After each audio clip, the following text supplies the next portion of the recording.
Shalom, shalom, shalom, peuple de Dieu. Nous sommes là par la grâce de Dieu. Comme nous avons l'habitude de le faire. Comme nous avons l'habitude de le faire chaque samedi à 11 h heure de Paris. Là, nous voulons inviter quelques amis, leur faire signe que nous sommes là.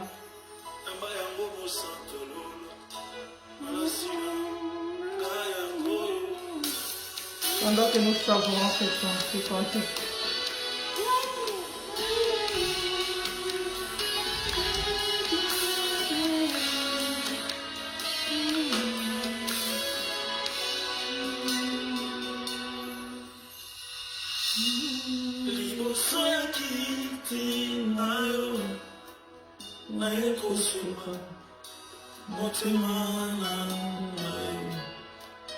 Alléluia, gloire à Jésus, gloire à Jésus.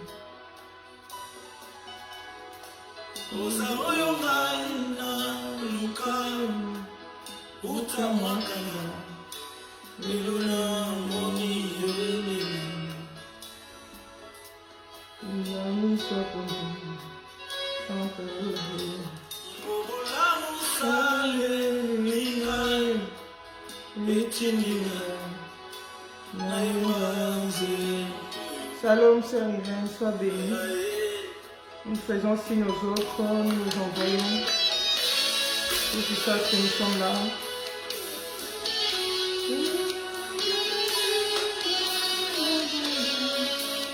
Gloire à Dieu, gloire à Dieu. Dieu est bon, il est merveilleux pour nous. Alléluia.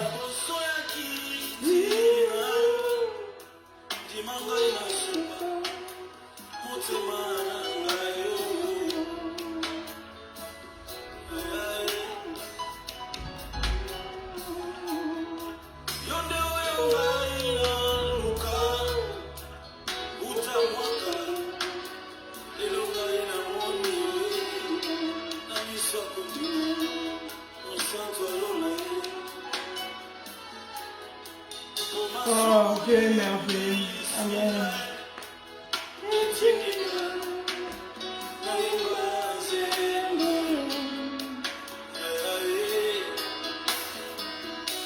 Shalom, maman, mamie. Est-ce que vous m'entendez bien? Je vais réduire un peu cette musique.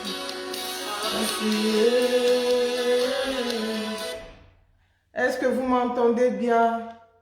Le son est OK ou pas? Faites-moi signe. Voilà, il est 11 h. Il est 11 h heure de Belgique. J'ai toujours l'habitude de dire heure de Paris parce que on prie avec beaucoup de gens en ligne et on prend comme référence l'heure de Paris. Gloire à Dieu. Mais là, on se retrouve en Belgique. Et nous sommes là pour notre rendez-vous de chaque samedi à 11 h comme nous avons l'habitude de le faire. Le rendez-vous pendant lequel nous partageons la parole de Dieu.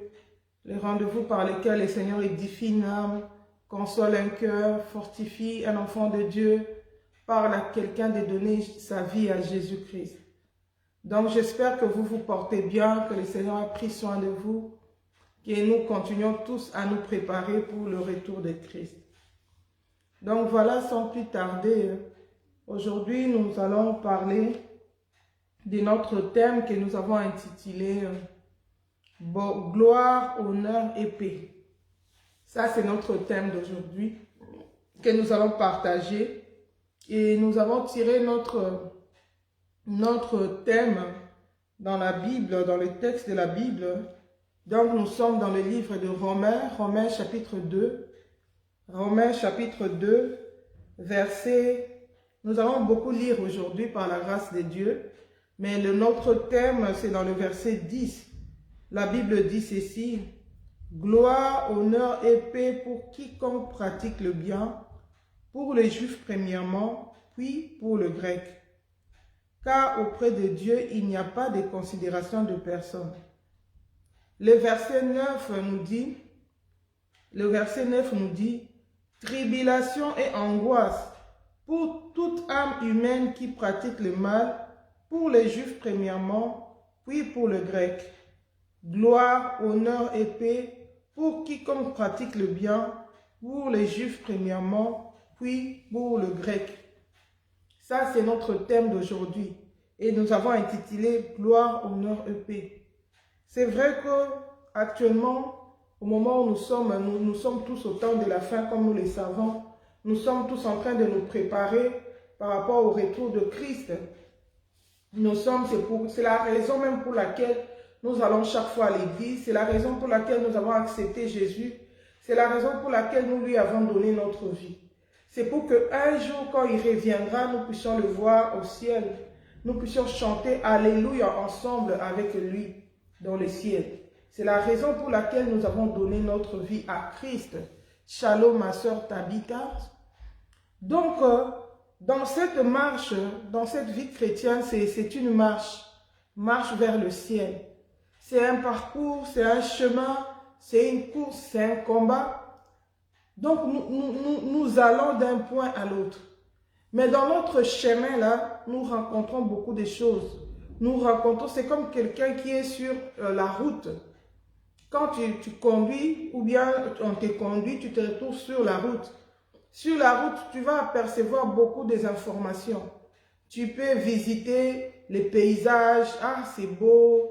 Tu es dans la paix, ça te communique la joie. Mais dans la route, il peut aussi y avoir les soleils. Des fois, ça te fait mal aux yeux. Dans la route, il peut aussi y avoir des panneaux qui te donnent des informations, des signaux qui te montrent qu'attention, là, il y a un danger. C'est un peu comme ça la vie chrétienne. La vie chrétienne, c'est un parcours. Ça rassemble beaucoup de choses.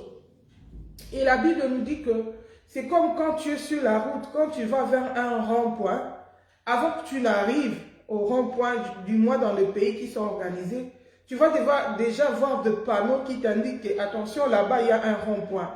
Déjà à 150 mètres, tu dois commencer à réduire, tu dois commencer à changer ta vitesse parce que tu t'approches. Ou bien quand, par exemple, tu veux sortir de l'autoroute, on te dit déjà que là-bas, à 300 mètres, il y aura la sortie de l'autoroute. Tu commences déjà à te préparer parce que tu vas quitter l'autoroute, tu vas faire une manœuvre. Alléluia, shalom, ma soeur Cathy. Donc voilà, la vie chrétienne, c'est aussi comme ça. Nous avons aussi notre code de la route qui est la parole de Dieu, qui est la Bible. Mais dans la route, nous ne rencontrons pas seulement ça, nous rencontrons beaucoup de choses. Il peut arriver aussi, tu es en train de conduire un animal qui traverse risque. Tu entends des gens crier. Il y a beaucoup des événements qui peuvent se passer pendant que nous sommes sur la route, pendant que nous allons vers le ciel, pendant que nous sommes dans notre vie chrétienne. Il y a aussi des bonnes informations qui peuvent venir. Il y a aussi des mauvaises informations qui peuvent venir. Mais dans tout ça, les chrétiens doivent se focaliser sur Christ. La Bible dit que nous puissions avoir nos regards fixés sur Christ. Pourquoi? Parce que c'est Christ qui est le consommateur de notre foi. C'est lui qui est le rémunérateur de notre foi. Nous devons nous focaliser sur lui. Et parmi les informations que nous trouvons, nous devons savoir quelles sont les bonnes. Qu'est-ce que je dois suivre? Bien aimé. Parce que les gens qui conduisent, ils savent que dans la route, malgré qu'il y a la code de la route, mais aussi, moi j'appelle ça des fois le code de la route, j'appelle ça le code des conducteurs. Il y a des choses qui se font dans la route. Quand tu es dans la route, on t'oblige à les faire. Mais ce sont des antivaleurs. Par exemple, il y a des endroits où les gens conduisent au-dessus de la vitesse qui est prévue. Et si toi tu es là, tu respectes les codes de la route, tu deviens comme celui qui dérange. On commence à klaxonner sur toi, on commence à te pousser. Il y en a qui vont te serrer pour te pousser à accélérer. Mais même si tu accélères parce qu'on t'a harcelé, parce que les gens t'ont poussé, tu commences à conduire d'une manière qui n'est pas bonne. Quand il y aura des amendes, c'est toi qui vas payer. Ce n'est pas les gens qui t'ont poussé. C'est comme ça aussi avec la vie chrétienne. Le salut est individuel. Quand nous allons, il y a des trucs qui nous pressent, il y a des pressions qui nous viennent de l'extérieur. Il y a de mauvaises informations qui nous viennent. Mais dans tout ça, le Seigneur regarde sa parole. Alléluia. Nous devons nous maîtriser et continuer à marcher selon la parole de Dieu. Pourquoi? Parce qu'actuellement, étant donné que nous sommes vers le temps de la fin, nous allons vers le retour de Christ. Il y a tellement des informations.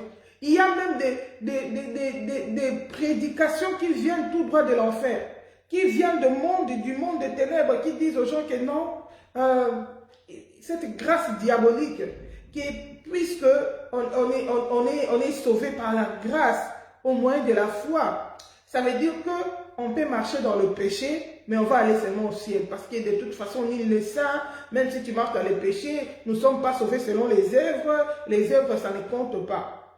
C'est comme ça qu'il y a une litanie, majorité des soi-disant hommes de Dieu qui ne craignent plus Dieu. Nous, au début de la foi, quand on avait accepté Jésus-Christ, on vivait, on craignait Dieu au travers des hommes de Dieu. Même si tu voulais te fâcher chez vous, peut-être on t'a fait quelque chose qui est mauvais. Quand tu vois ton frère dans le Seigneur, quand tu vois ta soeur en Christ, ça t'inspire la crainte. Tu te rappelles que non, je ne peux pas faire ça, c'est mauvais. Même si tu allais céder à la tentation, tu résistes. Quand tu vois un homme de Dieu, tu trembles. Parce qu'ils inspiraient la crainte de Dieu. Ils étaient la représentation même de Christ. Shalom, ma soeur Julia, sois bénie. Partagez s'il vous plaît pour que les autres aussi écoutent, pour qu'on puisse toucher le plus grand nombre de gens. Quand tu vois ta soeur dans le Seigneur, tu crains Dieu. C'est ça même la pensée de Dieu. Je ne suis pas en train de dire que nous devons être des hypocrites. Non, tu es enfant de Dieu, tu crains Dieu. Mais quand tu vois d'autres enfants de Dieu, pour toi, ces gens-là sont saints. Ce sont des saints, ce sont des enfants de Dieu qui craignent Dieu et qui t'encouragent dans ta foi, qui te poussent encore à craindre Dieu. C'est ça même la volonté de Dieu pour nous. La Bible nous montre l'exemple du prophète Samuel. La Bible dit Samuel, tu vas voir tant qu'il était là. La Bible dit, il y a des prophètes quand il est là, même les rois craignent Dieu. Tous les pays craignent Dieu. Tout le monde marche dans l'obéissance de la parole de Dieu. Non seulement parce qu'ils craignent le Seigneur, mais aussi à cause de la présence de ces serviteurs de Dieu, de ces hommes de Dieu, de ces prophètes-là, qui les inspirent la crainte de Dieu. Nous avons vu ça dans l'Ancienne Alliance. Nous avons vu ça dans la Nouvelle Alliance. Avec les apôtres, la Bible nous dit quoi? Quand Anania est venu mentir avec Saphira, quand Ananias et Saphira sont venus mentir sur l'argent, le montant du champ qu'ils avaient vendu. Ils sont venus dire qu'ils ont vendu un champ, c'était leur propre champ. Et les gens venaient offrir leurs biens dans l'œuvre de Dieu. La Bible dit que les gens vendaient leurs champs, ils vendaient leurs biens. En tout cas, j'aimerais qu'on puisse lire ça. C'est dans les Actes des Apôtres. Et Anania et Saphira, ils ont voulu faire la même chose, mais ils ont menti. Ils n'ont pas été sincères. Ils ont menti. Et la Bible dit que quand ils ont fait ça, le Seigneur les a frappés. Et ça a inspiré la crainte de Dieu. Ça a inspiré la crainte de Dieu. Ça a poussé les gens à craindre Dieu. Parce qu'ils voyaient que non, Dieu est là. Ils voyaient que Dieu est là. Ils avaient peur. Alléluia.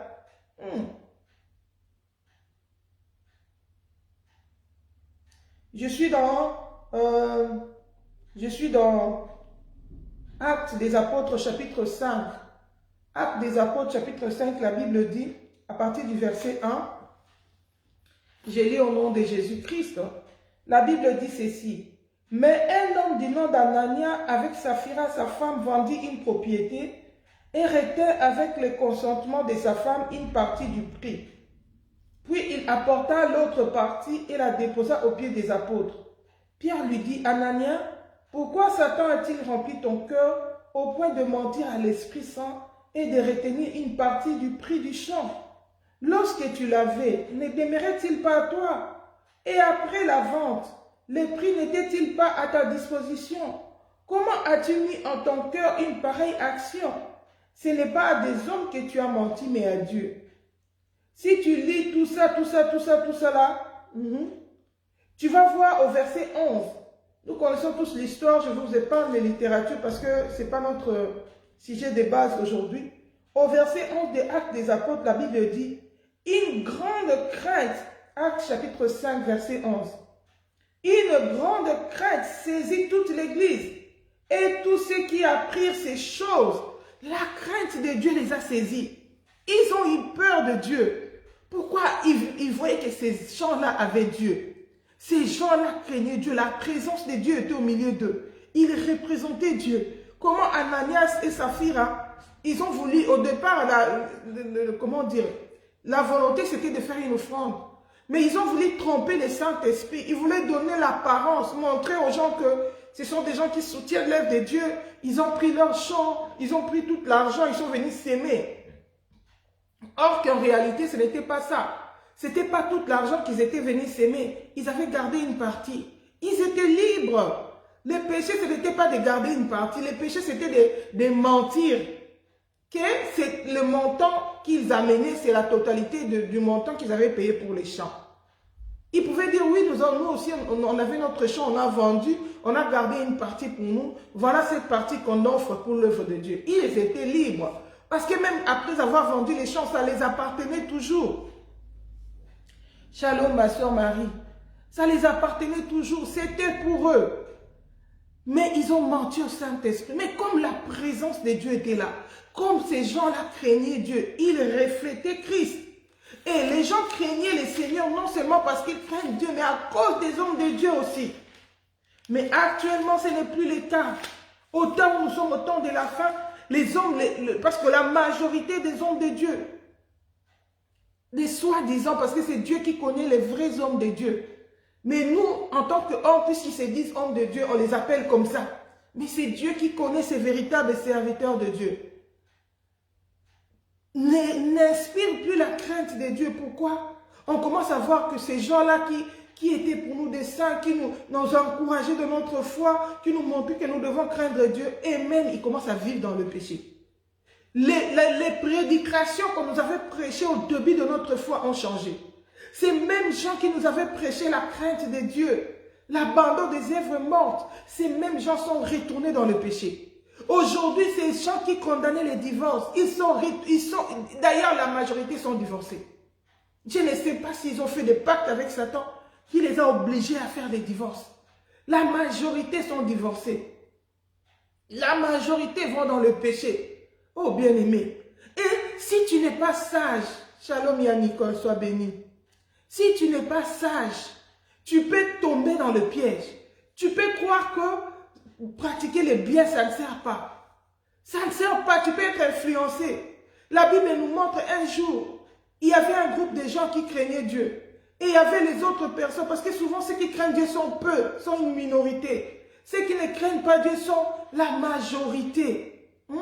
Ceux qui ne craignent pas Dieu sont la majorité. Ceux qui craignent Dieu sont une minorité.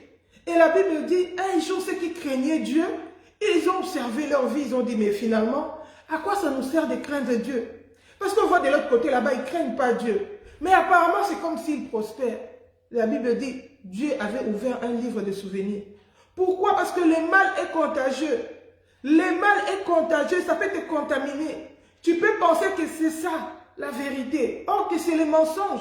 Ce n'est pas ça la vérité. La Bible dit, ceux qui auront pratiqué le bien. Alléluia.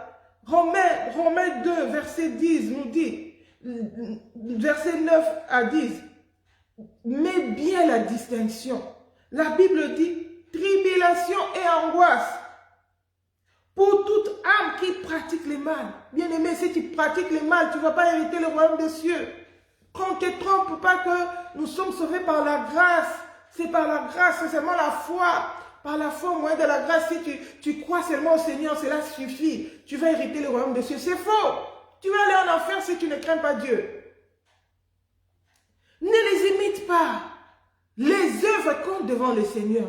La conduite de la personne compte devant le Seigneur. La crainte de Dieu a une récompense dans le ciel. La crainte de Dieu va t'accorder le royaume des cieux. Mais si tu ne crains pas Dieu, tu iras en enfer. La Bible dit, dans Matthieu, on nous montre que plusieurs viendront et diront au Seigneur, n'avons-nous pas prophétisé?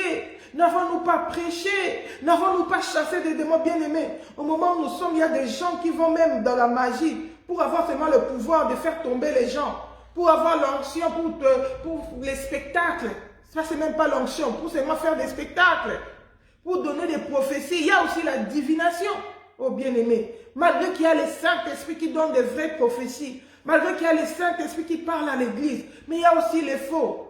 Les gens sont focalisés par les sensationnels, par ce qui frappe aux yeux. Or, la Bible dit que le royaume des cieux ne vient pas de manière à frapper les regards. Les gens se préoccupent à ça. Guérir des malades. Oh, notre pasteur, il a l'onction. C'est lui qui prie pour les malades. Il guérit. Lui, quand il tombe, il soulève la main comme ça. Les gens tous tombent. Après avoir tombé là, ils vont dans quelle direction, bien-aimés? Quelle est la finalité de tous ces tombés-là? Jésus-Christ est en train de revenir. Bien-aimés, ce n'est pas ça la fin. Ça, c'est un moyen. Même dans le monde, on dit la fin d'une chose, c'est ça qui compte. C'est les guérisons, les miracles, ce sont des moyens qui nous aident dans la vie chrétienne, qui nous permettent qui soulagent notre marche dans la vie chrétienne. C'est le pain des enfants, le pain des enfants de Dieu. La Bible dit, voici les signes qui accompagneront ceux qui auront cru. En mon nom, ils chasseront des démons. En mon nom, ils imposeront le main sur les malades et les malades seront guéris. Bien aimé, ça c'est une promesse, c'est une bénédiction que Dieu a réservée pour tout chrétien, pour tout enfant de Dieu. Ce n'est pas ça l'objectif, ce n'est pas ça la fin. Ça c'est un moyen. Mais aujourd'hui nous sommes distraits. Les gens se préoccupent sur ça. Mais ils oublient l'essentiel. Ils réunissent ce qui fait la force. Ils réunissent, ils marchent dans le péché. Alléluia, bien-aimé. Jésus a dit, ces jours-là, les gens me diront, n'avons-nous pas prophétisé? Bien-aimé, prophétiser c'est bien, c'est pas un péché. Mais si tu prophétises dans le péché, tu vas aller en enfer. Jésus va te dire, je ne te connais pas, ouvrier de l'iniquité. Bien-aimé, à quoi ça te servira de gagner tout le monde, de prophétiser pour tout le monde, de faire des miracles pour tout le monde, de faire des guérisons? C'est bien, ce n'est pas mauvais, mais ton âme, que ton âme aille dans le feu éternel. À quoi ça te servirait de gagner tout le monde si tu dois perdre ton âme? Oh bien-aimé, il serait intéressant que tu commences à te préoccuper du salut de ton âme. Que tu commences à te soucier de marcher dans l'obéissance de la parole. Qu'on ne te trompe pas, qu'on te dise non, nous sommes sous la grâce. Regarde, tu vois votre pasteur, il fume. Tu vois votre pasteur dans les coulisses, il boit de l'alcool, il boit du vin. Aujourd'hui, il y a des pasteurs qui boivent du vin. Tout le monde commence à dire, hein, il faut boire un peu de vin, un peu de vin. Tout le monde a l'estomac maintenant comme Timothée. Hein? Un peu de vin pour ton estomac. Tout le monde souffre de l'estomac maintenant. Mais ils ne boivent pas un peu, ils sont déjà allés plus loin. Oh bien-aimé, tu commences à voir que peut-être c'est ça la vie chrétienne. Peut-être c'est comme ça parce que tout le monde le fait. Oh, n'oublie pas que la Bible dit, large et spacieux, les chemins qui mènent en enfer. Large et spacieux, les chemins qui mènent à la perdition.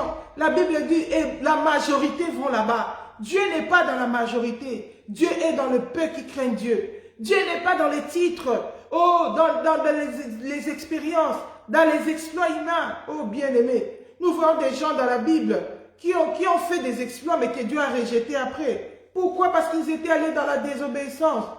La Bible nous montre l'exemple de Saoul. Le roi Saoul. Le roi Saoul, quand Israël a demandé à un roi, c'est Dieu qui l'avait choisi. C'est Dieu qui avait dit que mettez Saoul. Le roi. Saoul était parti chercher les brebis de son père qui s'était perdu. Ils sont partis avec son serviteur.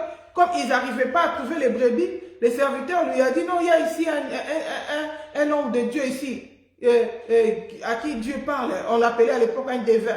Allons les consulter, il peut nous dire où est parti les brebis. Bien aimé. On pas devin, on l'appelait voyant. Parce qu'il avait il voyait des visions. Ils sont partis comme ça chercher Samuel, pour savoir où sont partis les brebis, parce qu'ils ont cherché jusqu'à fatiguer. Ils sont partis consulter l'Éternel. Ils n'étaient même pas partis chercher la royauté. Avant Saoul, il n'existait pas de roi en Israël. C'est Dieu qui était le roi d'Israël. Ils étaient conduits par des juges.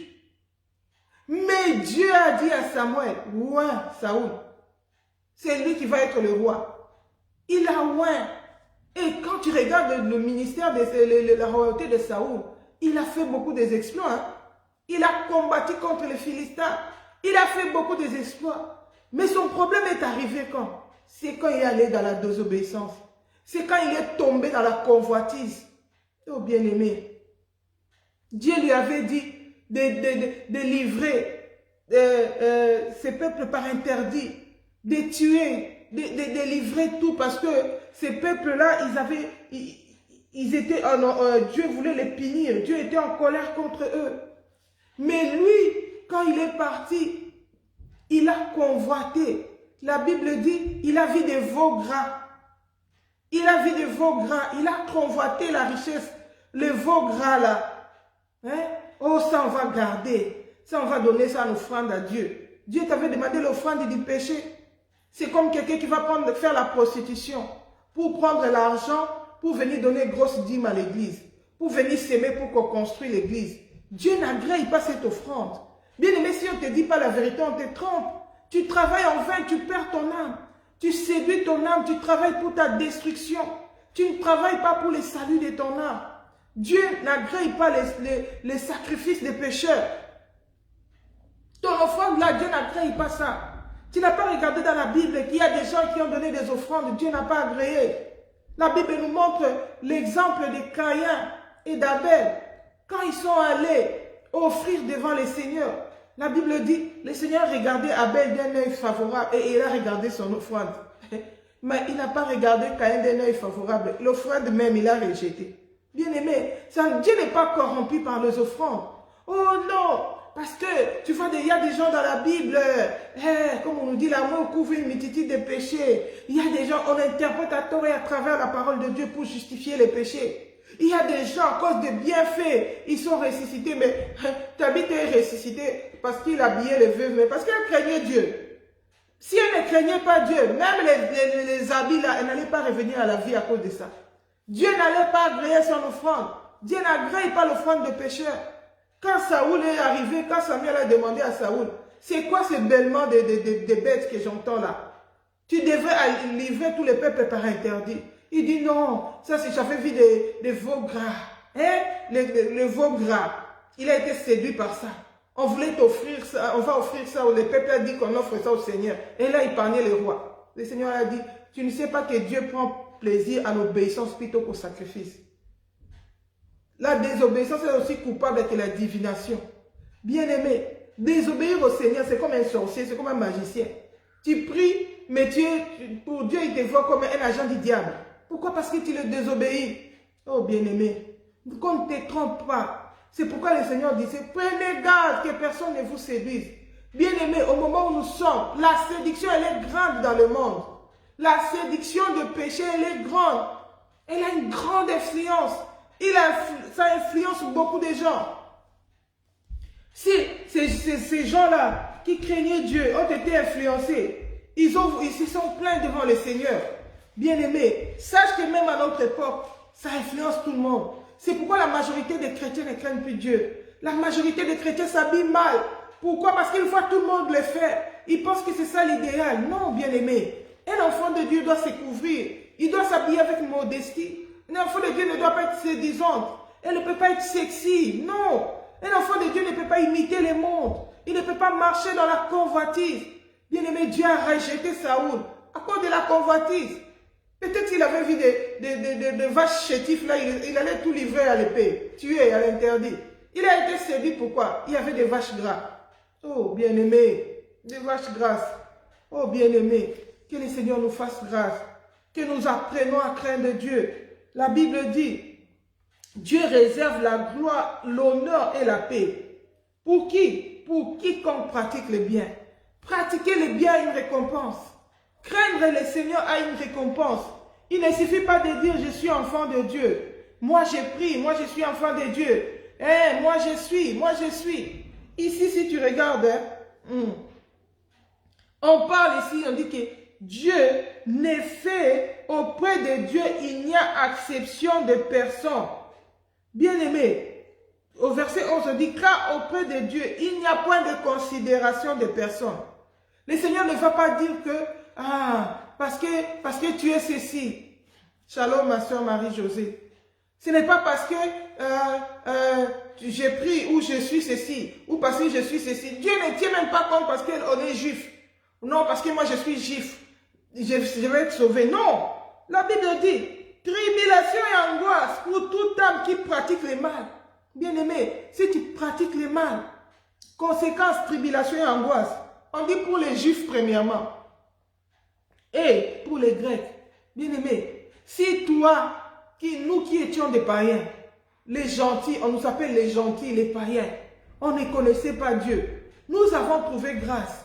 Nous avons été greffés. Nous qui étions des oliviers sauvages, on nous a greffés. Bien-aimés, la Bible dit, nous aussi, nous ne serons pas épargnés. Si Dieu n'a pas épargné les Juifs, il ne va pas nous épargner, nous. Les Juifs qui étaient des peuples spéciaux, des peuples qui avaient l'alliance avec Dieu. Mais à cause de la désobéissance, Dieu dit, même celui qui est juif, s'il ne craint pas Dieu, même celui qui est juif, s'il ne craint pas Dieu, la Bible dit que le salaire c'est quoi? C'est la tribulation et l'angoisse. Dieu ne regarde pas que non parce que c'est un juif. Je vais le laisser. Non. Tribulation et angoisse. Que ce soit les juifs, que ce soit les chrétiens. La Bible nous dit ceci. Au verset, je suis toujours dans mon texte de base qui est Romains chapitre 2, Shalom Papa Njoli. Romains chapitre 2, à partir du verset 1, la Bible dit, tu es donc inexcusable, qui que tu sois, toi qui juges, car en jugeant les autres, tu te condamnes toi-même, puisque toi qui juges, tu agis comme eux.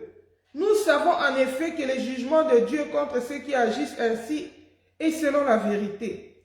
Comptes-tu, toi qui juges ceux qui agissent ainsi et qui fais comme eux, que toi tu échapperas au jugement de Dieu. Bien-aimés, nous les chrétiens, qu'est-ce que nous disons? Ah, ce sont des païens, ils ne connaissent pas le Seigneur. Regarde comment ils se conduisent. Mais toi tu es chrétien, tu vis aussi dans le péché. Tu les condamnes, tu dis que ce sont des non-croyants. Tu dis que c'est des païens, ils ne connaissent pas le Seigneur, ils sont des mondains. Mais ta vie ressemble à la vie des païens. Maintenant, c'est quoi la différence? Être chrétien, maintenant, ça sert à quoi? Si maintenant nous sommes tous sauvés par la grâce, nous devons vivre dans les péchés, parce que seulement on a cru à Jésus, on va aller au ciel. La Bible dit, montre-moi ta foi qui est morte, sans les œuvres. Et moi, je vais te montrer ma foi par les œuvres. La Bible dit, tu crois que Dieu existe et tu fais bien. Mais les démons aussi croient que Dieu existe et ils tremblent. Est-ce que c'est pour autant que les démons vont hériter le royaume des cieux? Non. Leur jugement a été déjà prononcé. Ils vont aller dans l'enfer, dans les temps de feu, parce qu'ils se sont rebellés contre Dieu dans le ciel. Mais toi aussi sur la terre, tu fais la même chose. Tu te dis chrétien, tu connais Dieu, mais tu marches dans le péché. La Bible dit que toi aussi, le salaire, c'est la tribulation et l'angoisse dans les temps de feu. Oh bien-aimé, le Seigneur nous interpelle. Le Seigneur nous interpelle. Penses-tu que tu vas échapper au jugement de Dieu? Parce que tu as crié Dieu. Ce qui importe, ce n'est pas de croire seulement au Seigneur Jésus-Christ, mais c'est démontrer sa foi par l'obéissance à la parole de Dieu. C'est démontrer sa foi par la crainte de Dieu. Quand tu ne te trompes pas, tu craignais Dieu, tu commences à tolérer les péchés. Tu commences à prendre de l'alcool. Tu retournes dans les mensonges. Tu retournes dans l'impudicité. Tu commences à retourner dans les vomissures. Ton habillement, c'était digne d'un enfant de Dieu. Maintenant, tu commences à t'habiller comme les mondains. Tu retournes dans la convoitise. Or, la Bible dit, qu'est-ce qu'il y a dans le monde? Dans le monde, il y a la convoitise des yeux. Il y a l'orgueil de la vie. Dans le monde, la convoitise des yeux, l'orgueil de la vie. Il y a la convoitise de la chair. Oh bien-aimé, ces choses s'amènent en enfer. La parole de Dieu est standard. Le jugement de Dieu, c'est le même pour tout le monde. Personne ne va échapper. Dieu ne va pas dire parce que tu pries dans votre église là, parce que tu as fait 100 ans dans la vie chrétienne, parce que tu as ressuscité de mort. La Bible dit, il te dira, ouvrier de l'iniquité, je n'étais point connu. Arrière de moi. Il a dit, plusieurs viendront.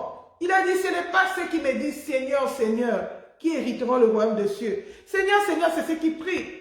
Oh bien-aimé, aujourd'hui, il faut entendre des cantiques, de belles paroles. Nous disons de belles paroles. Des chrétiens, nous sommes devenus comme des poètes. Nous savons bien parler au Seigneur. Mais ce qui nous est difficile, c'est de mettre en pratique la parole de Dieu. La Bible dit, oh Seigneur, nous t'aimons. Oh Seigneur, tu es mon meilleur ami. Oh Jésus, tu es. On fait de belles paroles. Mais pour mettre en pratique, c'est ça le problème.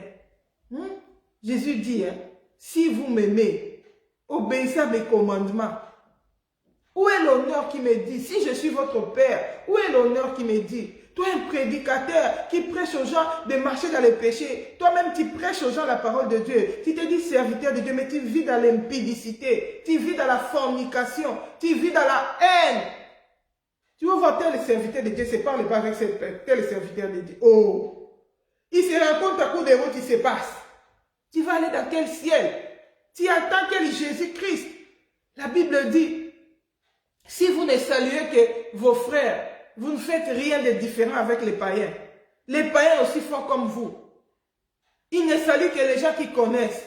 Bien aimé, ici même ici en Europe, ici, nous apprenons la civilisation.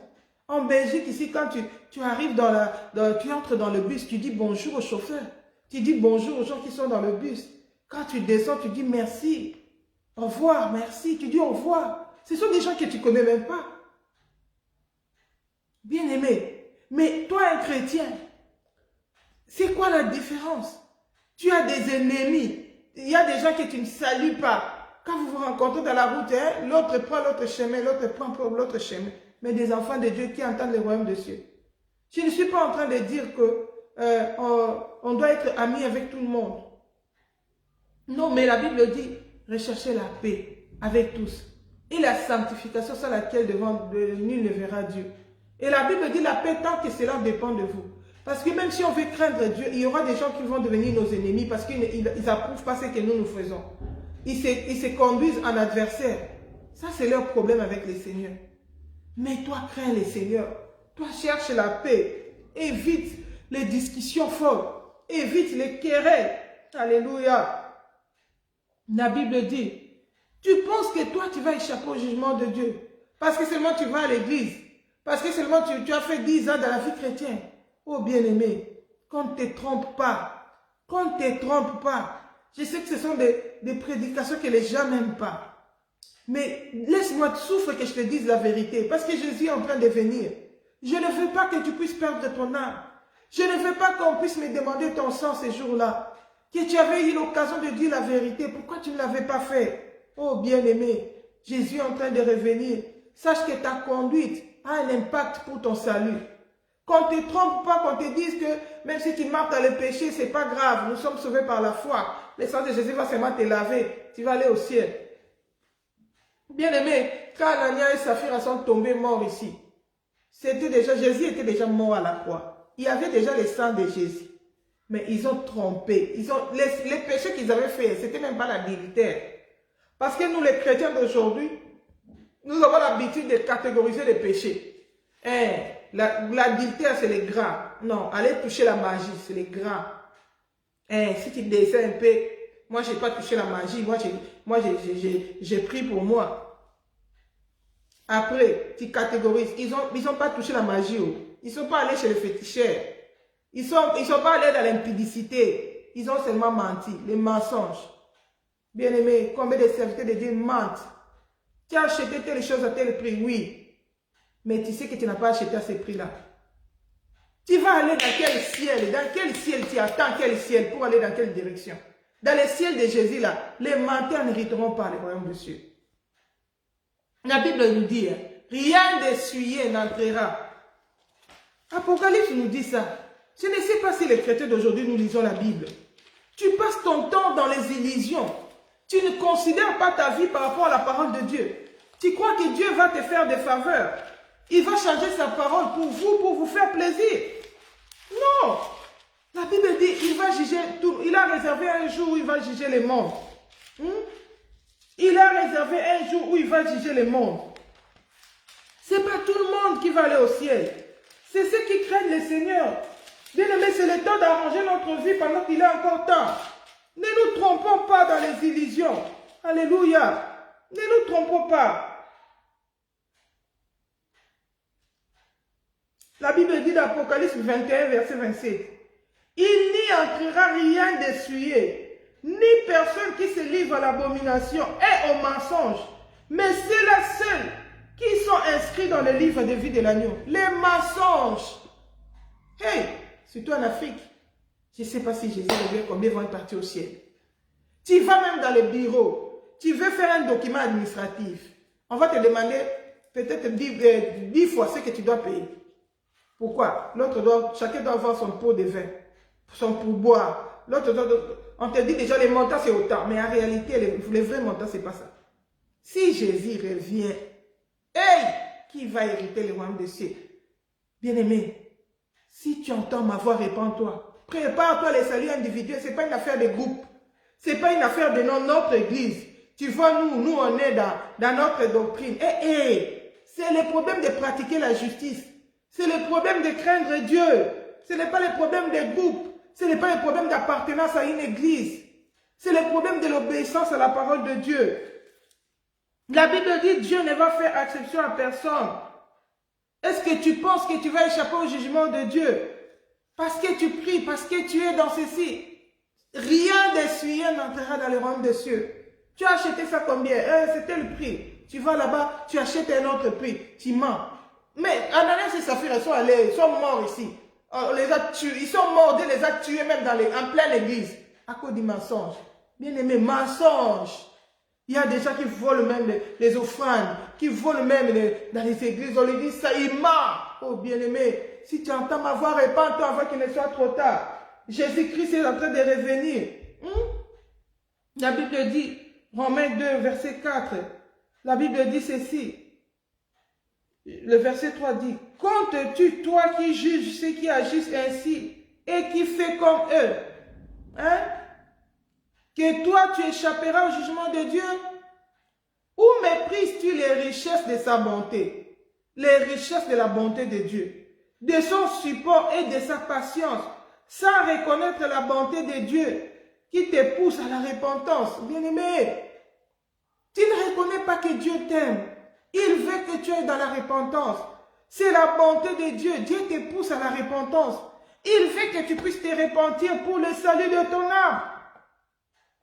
Ne crois pas que Dieu est naïf, que Dieu ne voit pas tout ce que tu fais, que Dieu ne voit pas la vie des péchés que tu mènes. Il le voit, bien-aimé. Dieu voit la vie des péchés que tu mènes. Mais il te laisse le temps de te repentir. Il veut que tu puisses te repentir. Il veut que tu puisses sauver ton âme. Oh, bien-aimé, tu me méprises.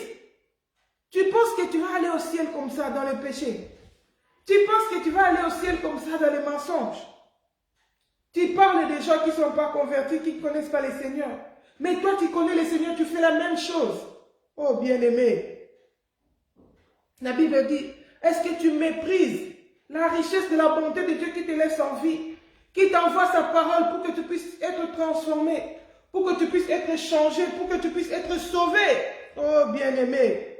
La Bible dit, mais par ton endurcissement et par ton cœur impénitent, tu t'amasses un trésor de colère pour le jour de la colère et de la révélation du juste jugement de Dieu. Bien-aimé, celui qui marche dans le péché s'amasse un trésor de colère. Tu te cherches la colère de Dieu. Au lieu de chercher la colère de Dieu, au lieu de rester là à juger, tel homme de Dieu a fait ceci, tel intrigue a fait ceci. Bien-aimé, commence à mettre de l'ordre dans ta vie. Ne te distrais pas. Salir est individuel. Salir, c'est individuel. Ne te distrais pas par les autres. Regarde ta vie à la lumière de la parole. Quel est le péché que je n'ai pas encore abandonné? Qu'est-ce que j'ai fait qui ne plaît pas encore au Seigneur? Seigneur, brise-moi. Seigneur, taille-moi. Seigneur, façonne-moi. Seigneur, donne-moi la forme qui te plaît. J'ai encore la haine de mes ennemis. Seigneur, donne-moi l'amour pour pouvoir aimer mes ennemis. Car ta parole nous recommande d'aimer nos ennemis, de prier pour ceux qui nous persécutent, pour ceux qui nous maltraitent. Saint-Esprit, aide-moi. Jésus est en train de revenir. C'est quoi que je n'ai pas encore abandonné? Oh bien-aimé, mets de l'ordre dans ta vie avant qu'il te soit trop tard. Le Seigneur te laisse en vie, c'est sa miséricorde. Combien de gens sont morts? Combien de gens sont en train de mourir ces derniers temps? La mort n'épargne plus. Ce n'est plus comme avant, on disait que c'était les vieilles personnes qui mouraient. Aujourd'hui, même les jeunes sont en train de partir. Avec cette histoire de coronavirus, les gens sont en train de mourir. Qu'est-ce qu'on ne voit pas dans le monde? Pour que ça puisse nous alerter que Christ est en train de revenir. Il serait temps que je mette de l'ordre dans ma vie. Bien-aimé, même si Jésus ne revient pas maintenant, demain ne t'appartient pas. Le lendemain ne t'appartient pas. Tu ne sais pas ce que peut enfanter un jour. Qu'on ne te trompe pas. Que tu ne sois pas séduit. Ne pense pas que, puisque tout le monde fait les péchés, c'est ça la vie chrétienne. Non, ce n'est pas ça la vie chrétienne. Oh, Dieu est tellement bas. Tu penses que Dieu va jeter tout le monde entier dans l'enfer. Qu'on ne te trompe pas, bien-aimé. Les jours du déluge, seulement 8 ont été sauvés. Toutes les personnes là, toute l'humanité là, ce n'est pas Dieu qui avait créé ça. Oh non! Dieu avait dit, il ne va plus tuer les gens. Depuis les jours de Noé, Dieu avait dit, il ne va plus tuer les gens avec de l'eau. Les jours de Lot, Lot aussi, c'était les jours de Lot aussi. Dieu avait tué par le feu. Quand Dieu a tué Sodome et Gomorrhe, les délices étaient déjà passés. Les délices, ça s'est passé là-bas au début, là-bas, dans Genèse. Dans Genèse chapitre 6, là-bas. Les délices. Quand Dieu a tué le monde par l'eau, dans les délices. Quand il s'était repenti, il a dit qu'il a réduit le nombre d'années de l'homme. Il a mis l'arc en ciel. C'est les délices. Mais quand Dieu a brûlé les gens à Sodome et Gomorrhe, là, les délices étaient déjà passés. Dieu s'était déjà repenti. Mais le jugement de Dieu est tombé. Bien aimé, quand on a parlé d'Ananias et Saphira qui sont tombés ici, Jésus est déjà mort à la croix. Il a déjà versé le sang. Il a déjà dit tout est accompli. Les Saint-Esprit est déjà descendu sur l'église. Bien aimé, ces choses sont écrites pour nous servir de leçons. Ces choses sont écrites pour nous amener à craindre Dieu. Pour nous inspirer la crainte de Dieu. Pour comprendre le Dieu que nous servons. Pour comprendre quelle est la nature de Dieu que nous servons. Qu'est-ce qu'il attend de nous? Comment nous devons nous comporter? Bien-aimé, qu'on ne te trompe pas. Qu'on ne te séduise pas. Les péchés mènent en enfer. La vie du péché, la Bible dit, quand tu marches dans le péché, tu t'amasses la colère de Dieu. Tu prépares déjà ta punition. Oh, bien-aimé, aujourd'hui le Seigneur t'interpelle. Alléluia. La Bible dit, mais par ton endurcissement, celui qui endurcit son cœur, celui qui continue toujours à demeurer dans le péché, la Bible dit, par son endurcissement et par son cœur impénitent, tu t'amasses un trésor de colère pour les jours de la colère et de la révélation du juste jugement de Dieu. Bien-aimé, il y a un jour où Dieu a fixé, il va juger le monde. Un jour où Dieu va manifester sa colère. Actuellement, Dieu use de patience. Il ne veut pas qu'aucun périsse. C'est pourquoi il nous envoie sa parole. Il envoie ses serviteurs. Alléluia. La Bible dit, il a répandu son esprit sur ses serviteurs et sur ses servantes. Il les a envoyés pour qu'ils aillent prévenir son peuple, pour qu'ils aillent les réveiller, pour leur dire que Jésus est à la porte. Nous devons nous réveiller, nous devons nous préparer, nous devons laver nos robes. La Bible dit que ces vierges-là sont allées se préparer parce qu'ils attendaient l'époux. Ils sont allés se préparer, ils ont apprêté leur lampe parce que l'époux venait. Bien-aimé, ne sois pas une vierge folle. Ne dors pas dans les péchés, n'imite pas le monde. Si les autres ne veulent pas, toi choisis de craindre Dieu. Choisis de craindre Dieu. Travaille avec crainte et tremblement pour le salut de ton âme. Car Dieu a fixé un jour où il va manifester sa colère. Maintenant, Dieu le punit, il retient, il te laisse encore le souffle. Alléluia. Au verset 6, il dit, Dieu qui rendra à chacun selon ses œuvres la vie éternelle à ceux qui par la persévérance à bien faire cherchent la gloire, l'honneur et l'incorruptibilité. Bien-aimé, ta persévérance à bien faire aura une récompense. Si tu persévères à bien faire, si tu persévères dans l'obéissance de la parole de Dieu, la Bible dit il y aura une récompense pour toi dans le ciel. Alléluia. La Bible dit que Dieu va te donner la vie éternelle. Dieu va te donner la vie éternelle à ceux qui persévéreront, à ceux qui par la persévérance à bien faire cherchent la gloire, l'honneur et l'incorruptible. Bien-aimé, persévère. Ne te lasse pas de faire le bien. Surmonte le mal par le bien. Même si tu vois tout le monde faire le mal, ne les suis pas. Salut est individuel. Ne les suis pas, ne les imite pas. Persévère pour le bien. Qu'on ne te trompe pas que non, tout le monde qui a reçu Jésus va seulement aller au ciel. Non. Dieu va faire la différence entre ceux qui le craignent et ceux qui ne le craignent pas. Alléluia. Il va faire la différence. Que ce soit au ciel, que ce soit sur la terre, Dieu va faire la différence. Alléluia. Malachie nous dit ça, Malachie 3 nous dit ça. Alléluia. Je vais lire un peu ça. Malachie chapitre 3, verset...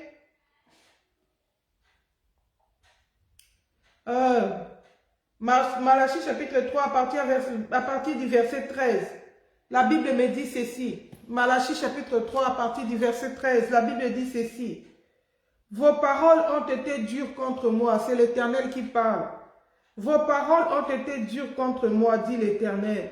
Et vous avez dit, en quoi avons-nous parlé entre nous contre toi?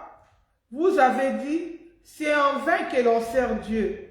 Qu'avons-nous gagné à observer ses commandements et à marcher avec tristesse à cause de l'Éternel des armées? Maintenant nous estimons heureux les présomptueux. Oui, ceux qui pratiquent la méchanceté ont prospéré. Oui, ils ont mis Dieu à l'épreuve et ils échappent. Alors ceux qui craignaient l'Éternel se parlèrent l'un à l'autre. Il y a des groupes. Il y a les groupes de ceux qui craignent l'Éternel et ceux qui marchent dans le péché, dans la méchanceté. La Bible dit, alors, verset 16, ceux qui craignaient l'Éternel se parlèrent l'un à l'autre. L'Éternel fit attentif et il écouta. Un livre de souvenirs fut écrit devant lui pour ceux qui craignent le Seigneur, l'Éternel. Bien-aimé, il y a un livre de souvenirs dans le ciel qui est écrit pour toute personne qui craint le Seigneur. Tes œuvres ne périssent pas. Il y a un livre de souvenirs. Pour quiconque craint le Seigneur, il y a un livre de souvenirs.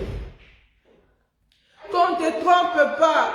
Dieu n'oublie pas tes bienfaits. Dieu n'oublie pas tes bonnes œuvres. Tout ce que tu fais, ça compte devant le Seigneur. Persévère dans le bien. Il y a un livre de souvenirs qui est écrit dans le ciel pour toi. Alléluia. La Bible dit, verset 16, je répète, je suis en train de répéter. La Bible dit ceci. Alors ceux qui craignent l'Éternel se parlèrent l'un à l'autre. L'Éternel fit attentif et il écouta. Et un livre de souvenirs fut écrit devant lui pour ceux qui craignent l'Éternel et qui respectent son nom. Ils seront à moi, dit l'Éternel des armées. Ils m'appartiendront en propre. Au jour que je prépare, je les épargnerai comme un homme épargne son fils qui les sert. Bien-aimé, si tu crains le Seigneur, les jours du jugement de Dieu, les jours de la colère de Dieu, Dieu va t'épargner. Dieu va t'épargner comme un père qui épargne ses fils. Alléluia. La Bible dit, et vous verrez de nouveau la différence entre un juste et un méchant. D'autres versions disent, entre ceux qui me craignent et ceux qui ne me craignent pas. Entre celui qui sert Dieu et celui qui ne le sert pas. Car voici le jour, il vient ardent comme une fournaise. Tous les présomptueux et ceux qui pratiquent la méchanceté seront comme du chaume.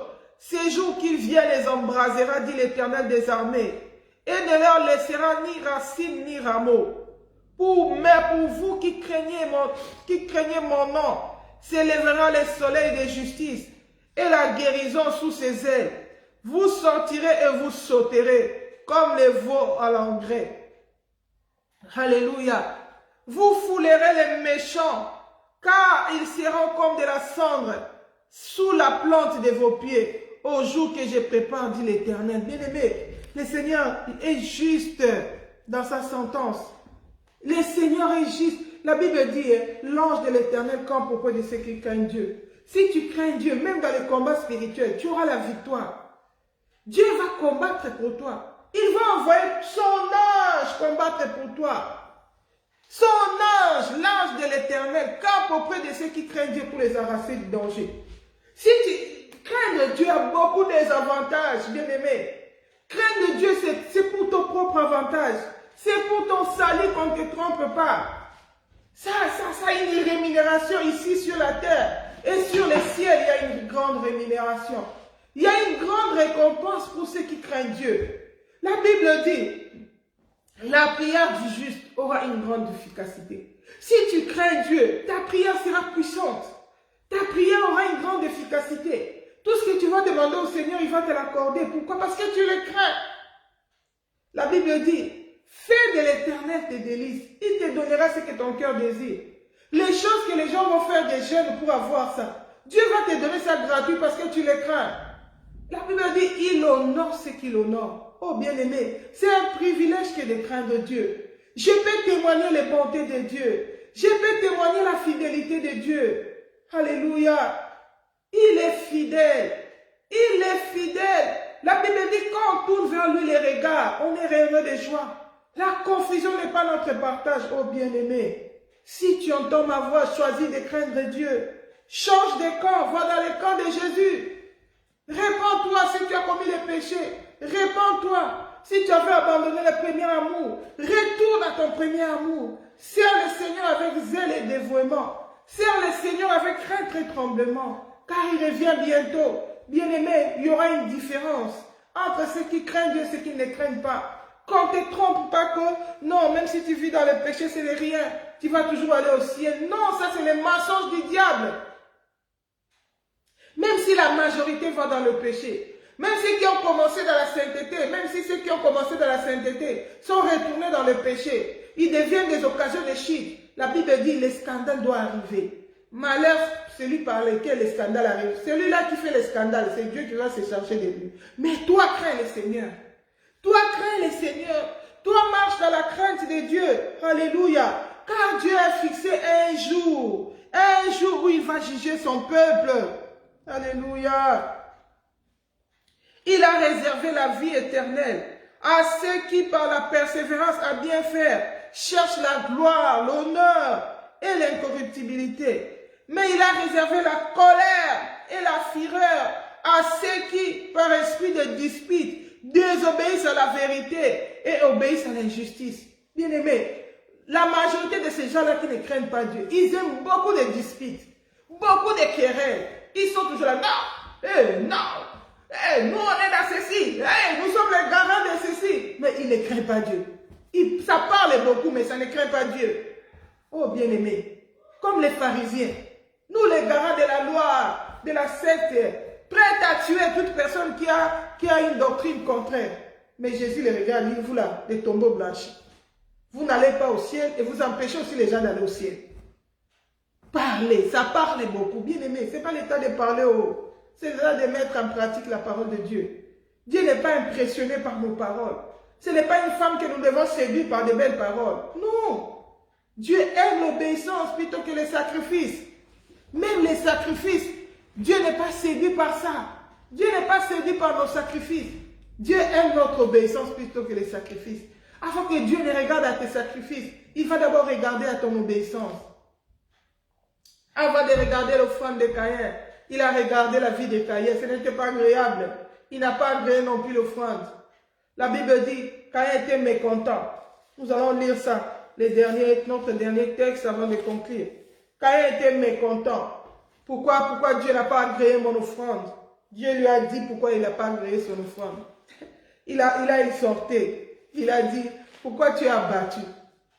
Tu as battu. Pourquoi? Relève-toi. Certainement si tu agis bien. Si tu agis bien. Mais regarde les péchés couchés à ta porte. Toi domine. Domine ces péchés-là. Oh bien-aimé, nous allons lire ces conseils-là de Dieu. Les conseils que Dieu a donnés à Caïn. Alléluia. Oh Dieu est bon. Genèse chapitre 4. Le verset 6. Genèse chapitre 4, verset 6. La Bible dit ceci. L'Éternel dit à Caïn. Je lis au nom de Jésus. Je lis Genèse chapitre 4, le verset 6. L'Éternel dit à Caïn. Pourquoi es-tu irrité?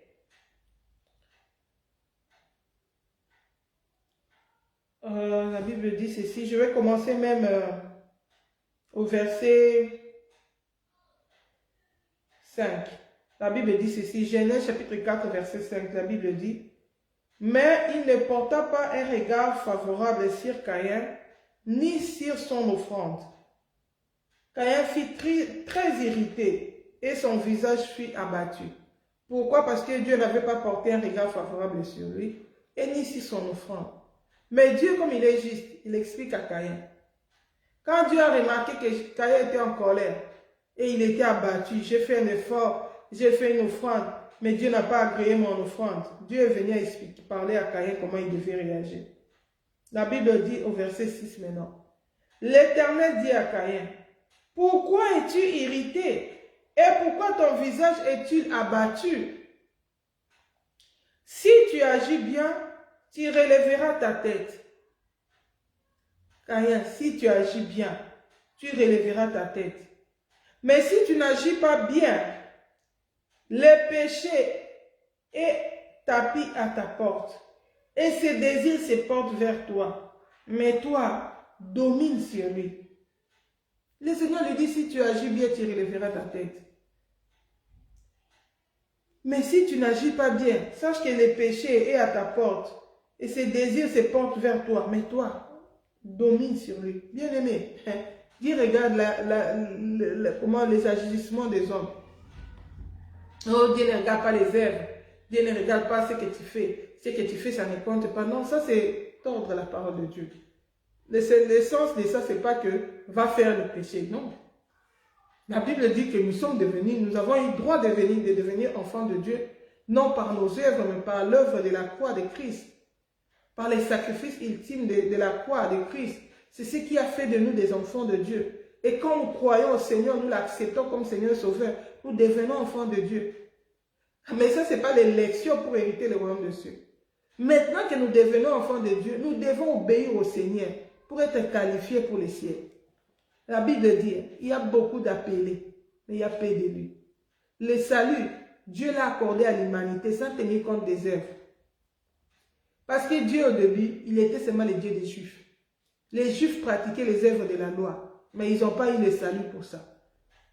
Même Abraham, qui est le père de la foi, il a été sauvé par la foi. Son obéissance lui a été imputée à la justice.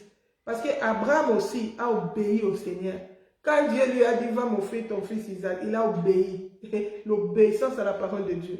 Il a cru en Dieu. La Bible dit, il a obéi. Pourquoi? Parce qu'il croyait.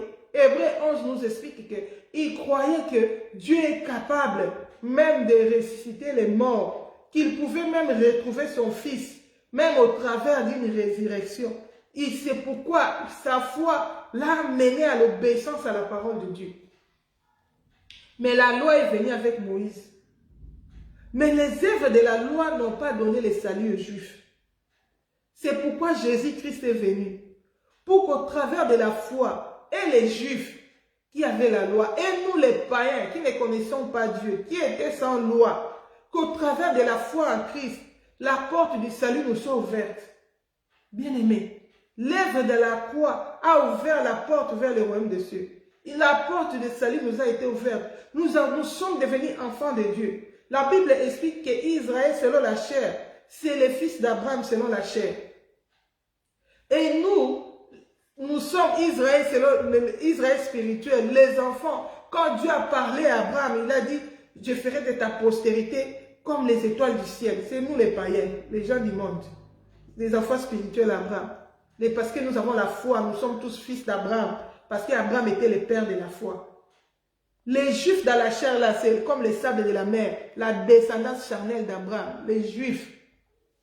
Mais et les Juifs, et nous les gentils, et nous les païens, notre foi, notre salut, c'est au travers de la foi en Jésus-Christ. Le salut est accordé au nom de Jésus-Christ. Mais bien aimés, nous sommes devenus enfants de Dieu au travers de Jésus-Christ. Mais pour hériter les royaumes des cieux, il y a un prix à payer. C'est l'obéissance à la parole de Dieu. La Bible dit, recherchez la paix avec tous et la sanctification, sans laquelle nul ne verra Dieu. Ni les Juifs, ni les païens, ni les gentils, ni les Grecs. Quand tu ne marches pas dans la sanctification, tu ne verras pas Dieu. Quelle que soit ton origine. Là, ce n'est plus le problème de la foi, d'être enfant de Dieu. Ça, c'est maintenant l'élection pour être élu, pour hériter le royaume. La Bible dit, il y a beaucoup d'appelés, mais il y a peu d'élus. C'est pourquoi nous devons marcher avec crainte et tremblement.